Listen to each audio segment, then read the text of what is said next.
go over here in this presentation. So one being, what's it take to start a successful business? What's the difference between being successful and unsuccessful? It might surprise you what that actually takes. And two, I want y'all to be able to differentiate what the difference is between a product and a business itself.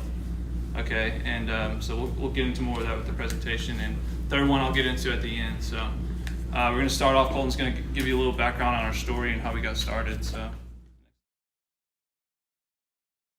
like in business and in life, man, it's a roller coaster. It's a journey. And for me, I kind of just want to share with you guys a little bit about my ride and what it took for me to get to where I'm at today. Straight out of high school, I went and worked at H-E-B down the road in Waxahachie. It was a good job, and I was doing my thing, trying to figure out what I wanted to do in life. I was stocking groceries and doing that for about 2 years, and I always knew I wanted more. I always knew I like designing things, I like creating, but how do I make money doing that? And so I was like, clothing's cool. I like to swag out, so I was like, I can make some clothing and then see where it goes. But I never had a business plan whatsoever. I just had a product. And for me, my troubles began, I really want y'all to hear this because this is a big part of my story and the story of our company. My troubles began when a kid, I'm gonna call him Jay, all right? This kid named Jay showed up at work one day and he had hydrocodones with him. He said, "Hey Colton, you ever tried hydrocodone?" I said, "Yeah, back in high school I like to drink beer, smoke a blunt, pop two, whatever, it makes you feel good, right?"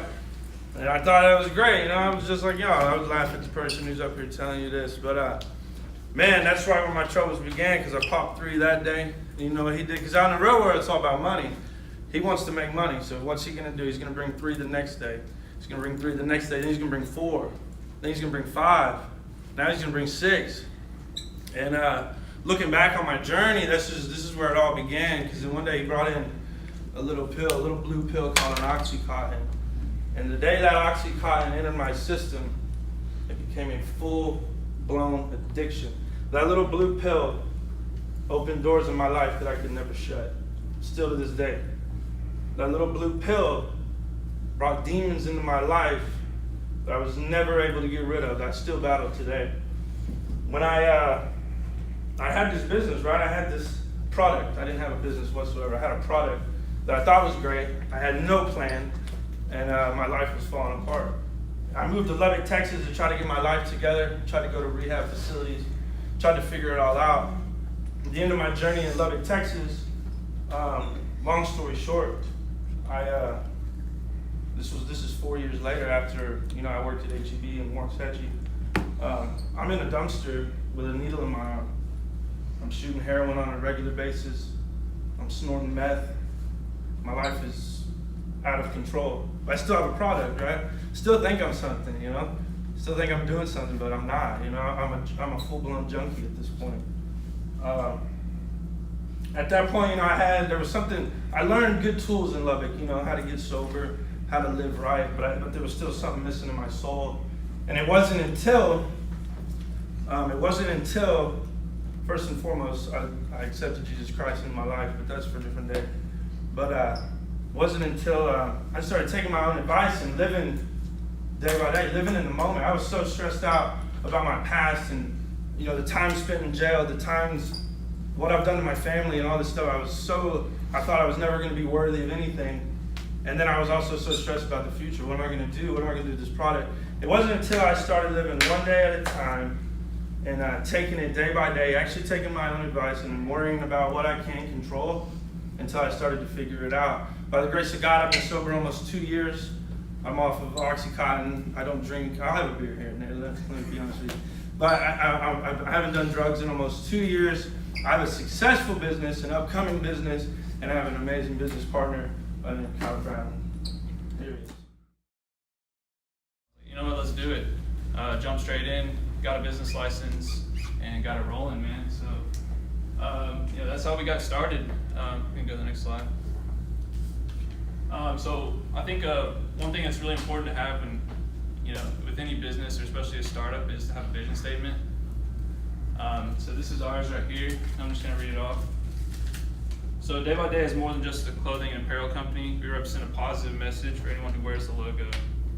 Everyone has their own story. Day by Day is here to help you represent yourself and that story.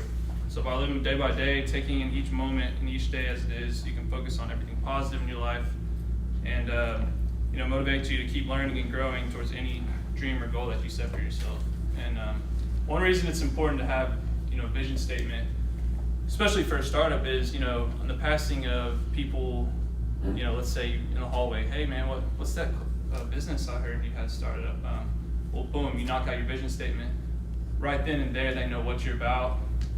Maybe a little bit about the product that you offer, clothing, and kind of your goals set for your company. So it's really important to be able to make that impact on someone just in passing, as well as in a situation like this where we're up here speaking about it. So that's definitely something that's important. What are you putting in to your business? It's time, effort. You have a job on the side. Some people think a job is just a 40-hour week type of thing. Well, in a startup company, you're working all hours, okay? So forget about sleep, man, Yeah. for a little bit.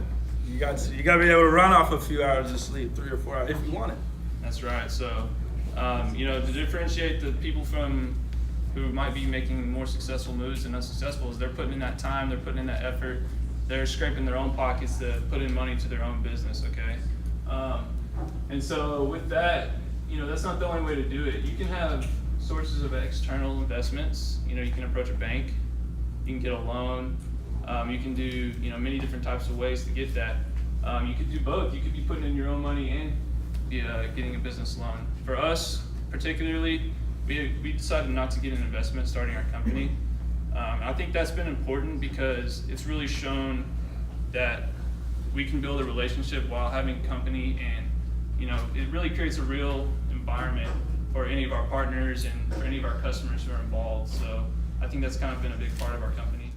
Sales, okay? So it's all about generating your product and improving your processes. On top of that, you got the administrative, boring stuff. No, it's not that boring, but it's important because you got accounting keeps up with that money that you're making, compliance, and you're keeping the books, make sure you're reporting your taxes and all that. So otherwise, you're not following the rules. You're not gonna go nowhere with your business. So